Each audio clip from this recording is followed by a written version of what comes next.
Tajuknya pada malam ini barzah. InsyaAllah saya akan terangkan sedikit tentang format forum kita pada malam ini. Yang pertama, dia akan membicarakan tentang detik-detik sakaratul maut. Panelis yang kedua akan membicarakan tentang kehidupan ataupun suasana di alam barzah. Setelah selesai, kita akan buka soalan. Antum tanya, ustaz jawab. Sebab sini dia tulis ana tanya, enta jawab.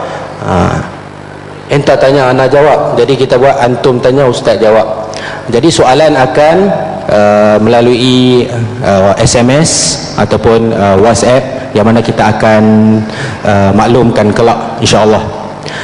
Jadi kita mulakan forum kita pada malam ini dengan tajuk barzah.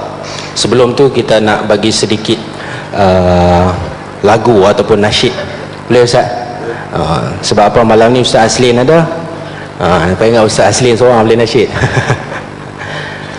Bila Israel datang memanggil, jasad terbujur di pembaringan, seluruh tubuh akan menggigil, sekujur badan dan kedinginan. Okey, cukup sangat tu Ustaz.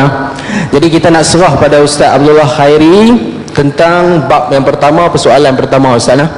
Jadi detik-detik ataupun saat sakaratul maut, apa yang akan berlaku Ustaz? Pasal benda ni, kita ni yang ada malam ni semua dikatakan bakal-bakal jenazah, termasuk dengan saya. Jadi kita semua akan melalui saat ini. Kalau ikut dari segi pembacaan saya, dikatakan ada 7 rombongan iblis yang akan datang ketika saat sakaratul maut. Ataupun Ustaz boleh khabarkan juga Ustaz, kalau 100 hari tanda-tandanya macam mana, dia mai ke 40 hari macam mana. Sekurang-kurangnya kita ada ilmu yang kita boleh ambil pada malam ini tentang pengeringatan saat-saat kematian sakaratul maut. Dengan itu saya persilakan Al-Fadhil Al-Ustaz Abdullah Khairi untuk memulakan forum kita pada malam ini. Tafadhal ya Ustaz. InsyaAllah. Bismillahirrahmanirrahim. Assalamualaikum warahmatullahi wabarakatuh. Alhamdulillahi rabbil alamin, wa bihi nasta'in ala umur dunya waddin, wassalatu wassalam ala rasulillah khairul amin wa ala alihi wassahbihi ajma'in, amma ba'd. Yang saya kasihi sahabat saya, pengacara majlis, yang dihormati ashabul fadilah Ustaz Aslin Bahrim, ahli panel kita, ahli jawatan kuasa masjid Sembilang, tuan-tuan muslim muslimat yang dikasihi dan dirahmati Allah. Saya mengajar kitab Sakaratul Maut yang ditulis oleh Dr. Ain Al-Qarni di Masjid Batu. Hampir sudah 5 tahun. Tu pun tak habis lagi tuan-tuan, baru suku. Dr. Ain Al-Qarni ni tuan-tuan, dia cerita tentang Sakaratul Maut ini, bila kita baca dan kita tengok, cukup menggerunkan. Bukan saja menggerunkan, dia menyentuh hati kita. Sebab itu Allah sebut dalam Quran, kullu nafsin za'iqatul maut wa innama tuwaffawna ujurakum yawmal qiyamah faman zuhziha 'anil nar wa udkhilal jannah faqad faz. Setiap yang hidup ni pasti mati. Pokok hidup mati, manusia hidup mati, batu hidup mati, dunia ini dikatakan hidup. Sebab tu dikatakan dunia ini sentiasa mengembang, dan dikatakan dunia ini, alam semesta bima sakti ini berbentuk seperti mana tiupan cerowong trompet. Sebab itu tuan-tuan, akhir zaman nanti ditiup trompet, sebenarnya bentuk alam semesta kita seperti mana trompet. Dan dunia ini hidup, dia akan hancur. Tuan-tuan, setiap yang hidup pasti mati. Ingat, pahala akan dibalas di akhirat. Bila kata pahala, bekal kita akan dibalas di akhirat. Barang siapa yang didauh daripada api neraka, dimasuk syurga, faqad faz, maka dialah orang yang paling beruntung. Sebab itu Ibnu Katsir dia huraikan ayat ini, dia kata orang yang beruntung itu 2. Pertama, dia ada bekal dia di dunia ini untuk bawa ke akhirat. Yang kedua, dia boleh masuk syurga. Tuan-tuan bayang, apa yang kita tinggal bekal untuk kita masuk syurga Allah. Allahu Akbar. Ingat, dalam kitab Sakaratul Maut menguraikan, orang yang mati ini tuan-tuan, pasti dia lalu Sakaratul Maut ini. Kalla, ketahuilah, iza balagati taraqi, ketika nyawa ini sampai halqum, itu namanya ghargharah. Wa qila man, katakan kepada orang yang nak mati, Rab, siapa boleh tolong kamu? Wa dhanna annahu al-firaq, siapa tak boleh tolong? Wal tafati saqa bisaq, maka berselisihlah ni kaki tangan orang-orang ni masa sakaratul maut. Sebab itu bila saudara Anas kata, Ustaz Anas kata, kan, kita ini akan menghadapi sakaratul maut, tuan-tuan, Dr. Aid ni dia hurai satu persatu. Ada tandanya. Di antaranya dikatakan malaikat maut ini akan ziarah kita satu hari 20 kali. Maksud dia 24 jam, setiap 20 minit sekali. Setiap 20 minit sekali. Ah, tu nampak. Nampak tak nampak? Nampak. Si terkejut. Jangan terkejut. Saya baca khutbah atas ni tuan-tuan, minta maaf lah, ada seorang pakcik orang Semilang ni, aku terkekah, terkencin. Sebab itulah kita terpaksa kutip derma untuk gantikan kapet pada malam ni. Oh, minta maaf kalau pakcik tu ada, minta maaf. Kan kita baca khutbah, dia duduk sana, kawan tak boleh tahan dah tuan-tuan, kencin. Habis-habis semayang basah. Nah, jadi kita nak ambil keputusan nak tukar kapet ni, yang biru ni kepada hijau, insya-Allah. Tuan-tuan yang dikasihi dan dirahmati Allah, malaikat ni ziarah kita setiap hari 24 jam 20 minit 20 kali setiap hari. Maksudnya 20 minit sekali. Sebab itu kadang-kadang kita duduk terasa, ish, ada orang lalu. Sebenarnya malaikat mau ziarah. Ni teman-teman tengok, alhamdulillah hari ini bersama dengan forum Sakaratul Maut mengingat mati. Tuan-tuan, malaikat catat belum sampai masanya, dia kata.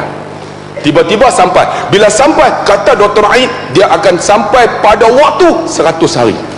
Bila 100 hari tuan-tuan, orang itu akan berubah perangainya. Tapi orang beriman dia tahu. Contohnya Khalifah Umar Abdul Aziz, dia tahu tuan-tuan saat dia nak mati. Dia duduk tuan-tuan, ketika 100 hari dikatakan dalam kitab Sakaratul Maut, dia bagi tahu isterinya, wahai isteriku, jika sekiranya aku meninggal, jangan kau simpan segala barangku, kau sedekah semua. Kemudian ketika dia nak mati, Umar Abdul Aziz, dia duduk di saat nak mati, dia halau semua yang ada di sebelahnya, pembantu, termasuk isterinya. Dia kata, kamu semua keluar, kerana ada orang sedang menziarahi aku. Orang heran. Isteri tanya, bang, tak ada siapa pun. Kamu tak nampak kecuali aku. Mereka keluar tuan-tuan, masuk-masuk, tengok-tengok Khalifah Umar Abdul Aziz sudah meninggal. Sebab ada tandanya untuk orang yang beriman. Sebab itu 100 hari ada tanda, ada perubahan sikap dan sebagainya. Dan dikatakan yang paling dekat 40 hari. Kalau tuan-tuan baca dalam kitab Sakaratul Maut, 40 hari perutnya akan berdenyut. Ustaz, Okey. Berdenyut. Bila berdenyut tu, maksud dia telah sampai akan ajalnya, 40 hari lagi akan meninggal. Itu diceritakan oleh Dr. Ain. Kemudian 7 hari. Bila 7 hari tuan-tuan, orang yang sakit tua dia akan tunjuk tanda. Orang yang tak sakit dia tak tunjuk. Tak sakit tak tunjuk, tetapi akan berdenyut pada dahinya. Ni berdahi ni. Tapi orang yang sakit tua dia akan tunjuk. Di antara tanda orang yang sakit tua nak mati, 7 hari telinganya akan jatuh. Cuba tuan-tuan pegang, jatuh tak? Kalau jatuh tu sampai masa dah tu. Ya, ni jatuh ni, telinga ni jatuh. Ni, kemudian apa? Dagunya akan renggang. Ni, nak renggang dah. Kemudian belakangnya, orang yang kurus dia akan tak boleh masukkan tangan. Orang yang gemuk memang tak ada harapan lah. Tuan-tuan, ni yang kurus ni tak boleh masuk, dia akan jadi sama belakang. Dan sendinya akan renggang. Tu 7 hari. Dan bila dekat dengan sakaratul maut tuan-tuan, tanda yang paling hebat, hidungnya akan jatuh. Ni hidung. Dan kakinya mula menyejuk. Cuba tuan-tuan pegang kaki tuan-tuan, sejuk tak? Kalau sejuk, Jumaat depan. Saya mengajak sakaratul maut dekat Masjid Batu, anak muda angkat tangan, Ustaz, tak sejuk Ustaz, kami panas. Saya kata, panas lepas Isyak. Ada seorang, Ustaz, saya tak panas, suam. Saya kata, suam lepas maghrib jalan. Mereka buat lawak tuan-tuan. Tuan-tuan, tanda ini pasti berlaku. Bila? Tunggu saatnya. Sama ada suka tak suka, pasti berlaku. Tuan-tuan yang dikasihi dan dirahmati Allah, nak mau cerita yang tu, apa bekal kita? Bekal kita, cuba tuan-tuan tengok Saidina Umar Al-Khattab radhiyallahu, di saat dia mati, dia ni tuan-tuan, Nabi pernah sebut dalam hadis, kalaulah ada Nabi selepas aku, Umarlah penggantiku. Umar ketika dia nak mati tuan-tuan, dia sembahyang subuh. Ketika sembahyang subuh, dalam rakaat yang kedua, ketika rokok, dalam kitab kata datang Abu Lu'lu'ah tikam daripada belakang, sebab ketika rokok senang tikam tembus. Umar tak rasa tikaman tersebut, dia teruskan sembahyang. Cuba tuan-tuan tengok, Umar tak rasa. Kita sembahyang nyamuk ketik, garu sebelah kaki lagi sampai batas sembahyang, tu pun duk rasa, aku ni jamin syurga Firdaus ni. Allah, beza kita tuan-tuan. Ni bila dah tembus, dalam kisah sahabat kata dia jatuh sebab darah keluar. Bila jatuh tuan-tuan, ada seorang sahabat dikatakan Salman Al-Farisi, setengah kata Saidina Ali, mereka pegang nak cabut. Lalu Saidina Umar tanya, kenapa dengan aku? Kata sahabat ini, ada orang tikam kamu ya Amir Mukminin. Saidina Umar disebut Amir Mukminin, Saidina Abu Bakar disebut Khalifatul Rasul, pengganti Nabi. Saidina Umar Amir Mukminin, pemimpin orang beriman. Kemudian dia kata apa? Kenapa dengan aku? Ada seorang majusi Abu Lu'lu'ah menikam kamu. Dia kata, inilah janji Nabi kepadaku. Sebab pernah Saidina Umar kena penyakit yang teruk, penyakit taun. Orang datang tuan-tuan bagi tahu, Umar ingat Allah. Dia kata apa? Janji Nabi aku akan mati dibunuh. Jangan kamu yakin dengan ini kematianku, dia kata. Dia yakin dengan Nabi. Akhirnya ketika nak tarik, dia kata, benarkan aku sembahyang, dia kata. Ketika sembahyang, kamu tariklah pedang tersebut. Ketika Umar sembahyang dalam duduk, mereka tarik pedang, tak rasa. Hebat sembahyang dia. Kita sembahyang Allahu Akbar, tu pun rasa bekal sembahyang ni jamin syurga Allah, untuk masuk syurga Allah. Faqat faz, untung kita. Mana untung kita? Ni ditarik, bila tarik darah ni keluar tuan-tuan. Dalam kisah sahabat kata, ketika itulah perutnya keluar, terburai perut. Bila terburai jatuh, bila jatuh tuan-tuan, Saidina Umar sebut, dikatakan kepada Salman ataupun kepada Saidina Ali, ya Ali, aku dahaga. Lalu cari air tak ada, cuma ada hanyalah air susu kambing. Dia ambil susu kambing tu diberi minum. Ketika Saidina Umar minum, susunya keluar melalui ususnya. Bila keluar tuan-tuan, Saidina Umar tuan-tuan mati dalam mihrab Nabi. Sebab itu Saidina Umar digelar Al-Faruq. Saidina Umar digelar apa nama, pendahulu wahyu. Sebab wahyu turun seperti mana pendapat Saidina Umar. Dan Saidina Umar juga dikatakan syahid mihrab, mati dalam mihrab Nabi.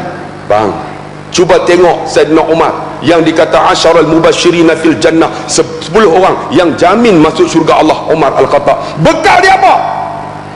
Bang, dia menangis sampai nampak lorah air mata.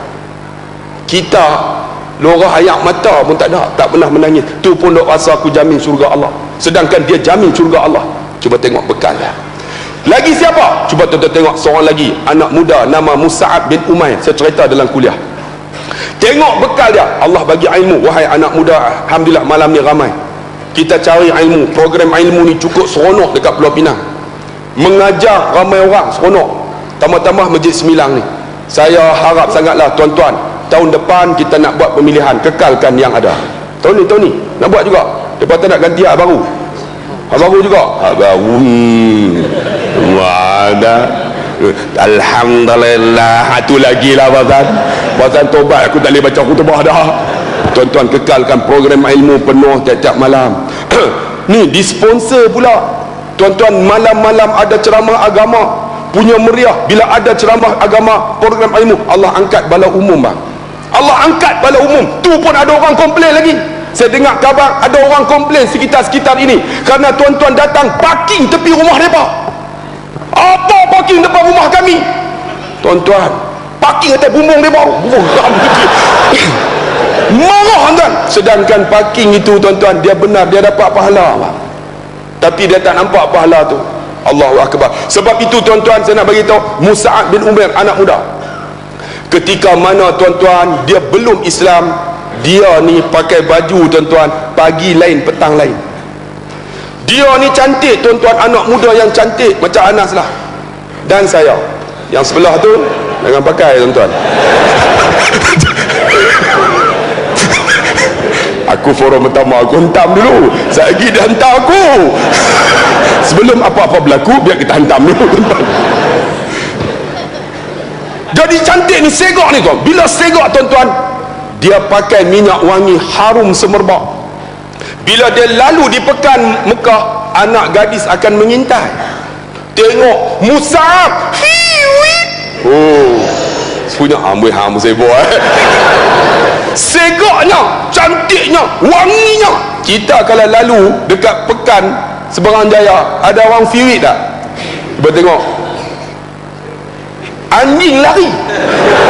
Ni gajah mana? Gajah Tommy orang kata. Ni apa Mus'ab ni lalu ni, anak gadis mengintai, punya cantik, bajunya cantik, pagi lain petang lain. Ketika Tuhan buka pintu hidayah, tuan-tuan, mak dia tak boleh terima Mus'ab masuk Islam. Mak dia, ayah dia buat mesyuarat, tarik balik peruntukan. Ni berim yang diberi tarik balik tuan-tuan. Bonus pun tak dapat. Allahu Akbar. Tarik balik. Tapi dia dengan Islam, nak tarik berim, nak tarik bonus, tariklah. Aku tetap dengan jalan Nabi SAW. Ni yang kita nak tanam anak muda. Jangan bergantung dengan manusia, bergantung dengan Allah. InsyaAllah Allah tolong kita bang. Hampa nak takut apa? Dunia ni Allah punya. Ada orang kata, ustaz jangan cakap politik dalam masjid, sebab ini rumah Allah. Saya kata okey, tak mana saya boleh cakap? Di luar. Saya kata di luar tu bumi siapa? Bumi hang punya tak? Bumi Allah. Bumi Allah boleh tak? Betul. Betul tak? Ini rumah Allah, ini bumi Allah. Mana bukan milik Allah?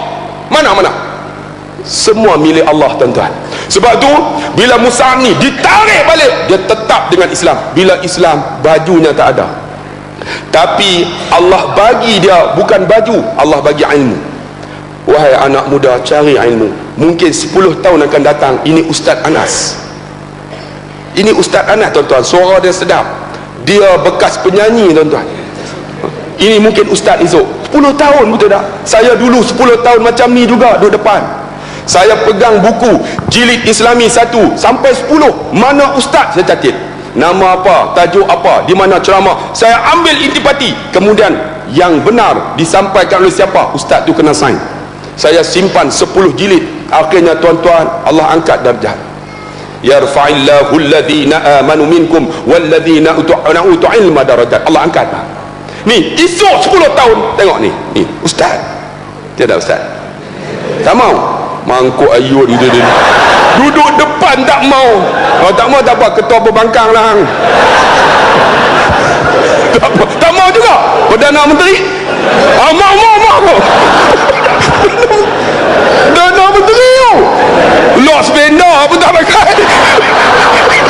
Betul tak hantar pakai Los Benda dia? Betul yang tengok betul. Tak apa tuan-tuan, Perdana Menteri tak pakai seluar sepeda sebab banjir tuan-tuan. Masya Allah, tak mana aku pergi.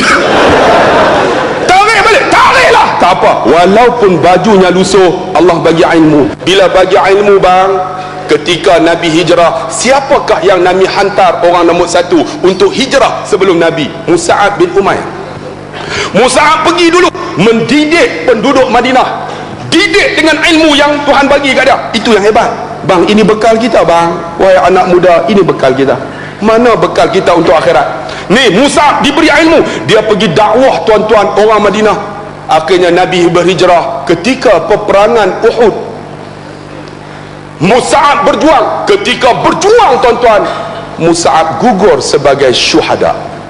Kalau tuan-tuan pergi ziarah kubur Mus'ab bersama dengan Abdullah Al-Jahshi bin Jahshi dengan Sayyidina Hamzah, diletak di tengah. Zaman Sayyidina Umar berlaku banjir tuan-tuan, mereka mendapati mayat Mus'ab, mayat Abdullah bin Jahshi masih berdarah lukanya.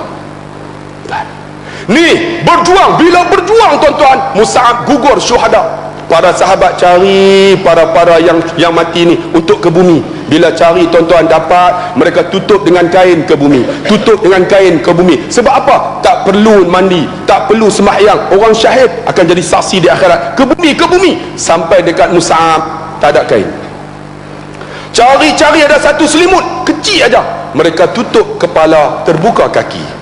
Mereka tutup kaki Mus'ab, terbuka kepala. Mereka pergi jumpa, ya Rasulullah, ada seorang ya Rasulullah, orang muda ya Rasulullah, namanya Mus'ab bin Umair, orang hebat, dia ziarah ke Madinah, dialah yang memberikan ilmu, mengajar penduduk Madinah. Dia meninggal ya Rasulullah, kami nak ke bumi ya Rasulullah, kami ada satu kain ya Rasulullah, kami tutup kepala, terbuka kaki, kami tutup kaki, terbuka kepala, nak buat macam mana ya Rasulullah?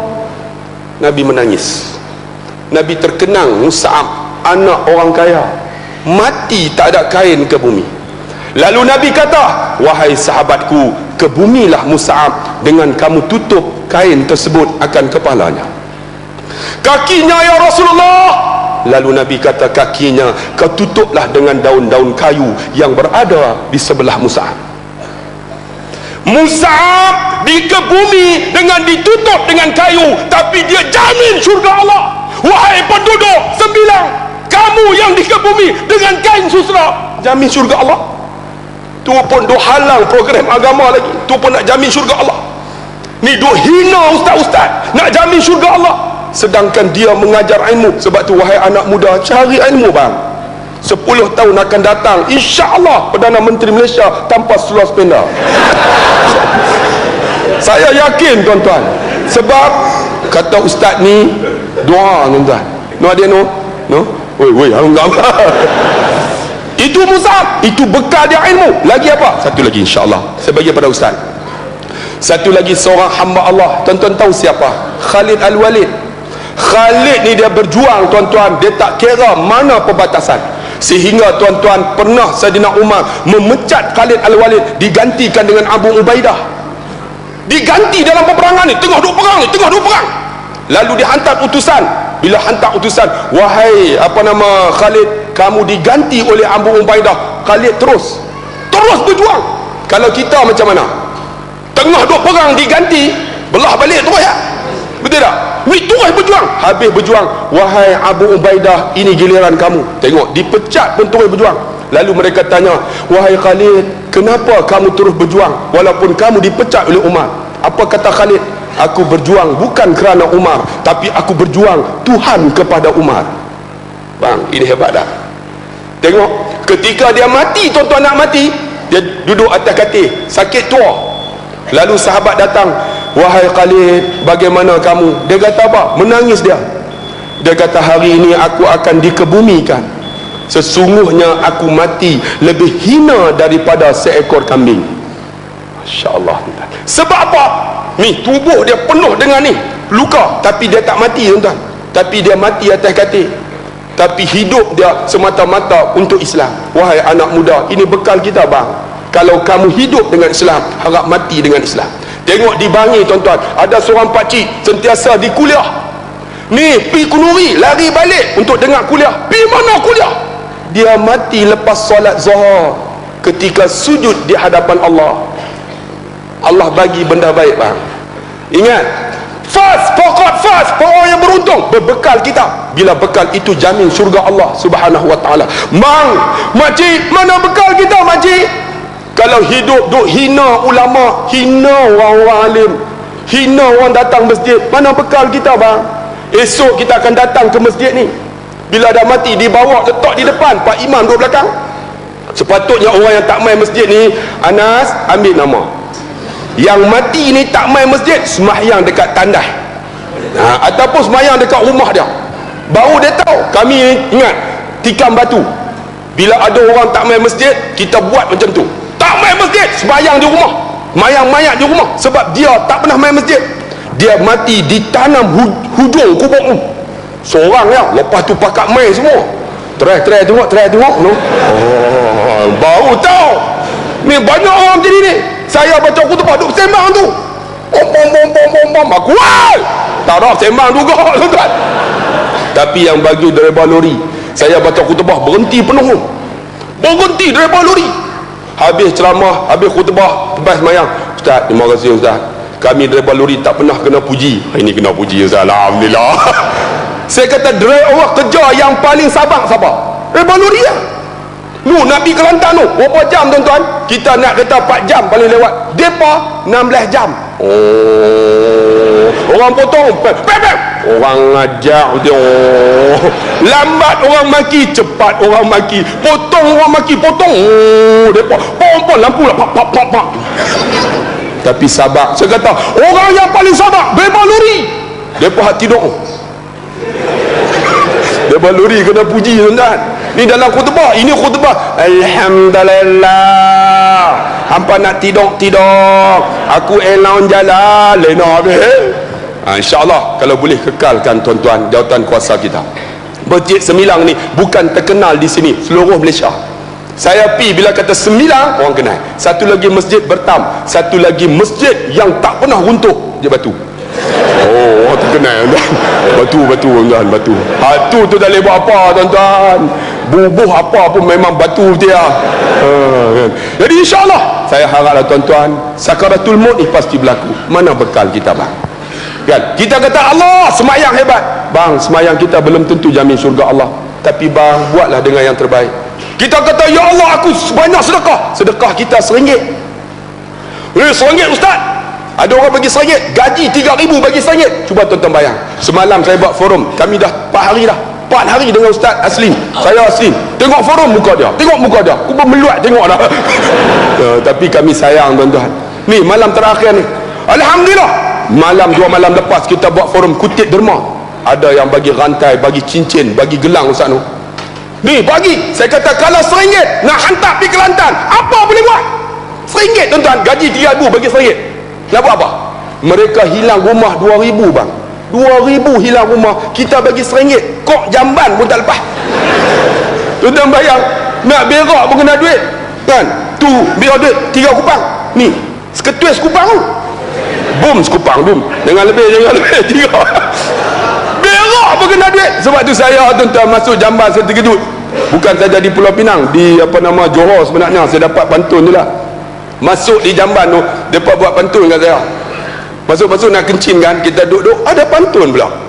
Bapak kucing, mak tikus, lepas kencing sila jirus. Kita pun kecil-kecil juri. Lepas tu nak terberak, ada pantun pula dah. Burung merak, ikan lampam, lepas berak sila pam.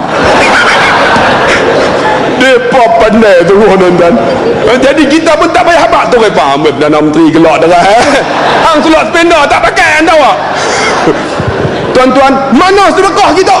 Bagi RM1, bagi RM2, cuba bayang. Ni malam ni, tuan-tuan bagi derma tuan-tuan, RM10 cukup dah. Kita boleh dapat malam ini RM20,000. Masjid Bertam, saya dengan Ustaz Aslin, kita ceramah, orang tak ramai, 5,000 orang. Kita dapat malam tu RM32,000. Saya dengan Ustaz Jeffrey buat forum untuk Mahat Tafiz Al-Faizin. Saya kata sahabatku, ada orang sanggup bagi derma dekat saya 1 biji van. 1 biji van 124,000. Apa sumbangan kita? Malam tu Darul Faizin dapat 22,000, 1 rantai emas, 1 cincin emas. Malam ni kapet ini kita nak tukar yang biru ni jadi hijau. Kalau 2,000, Pak Imam ajar hijau, Halim biru lagi. Kalau tuan-tuan boleh seorang RM10 bang, Allah, RM10 satu kaki tak lepas. Tapi kalau bubuh tuan-tuan, saya yakin tuan-tuan, inilah tempat kita solat, orang sujud kita dapat pahala bang. Bukan kira biru hijau, inilah tempatnya. Ni ramai duduk ni tuan-tuan, ada satu petak satu kaki RM10.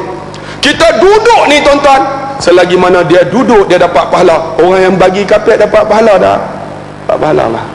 Tapi orang tak nampak. Inilah bekal kita bang akhirat. Faqad fas. malam ini dengan semangat yang ada kita akan tukar biru ini jadi hijau. Saya lantarkan kutipan derma.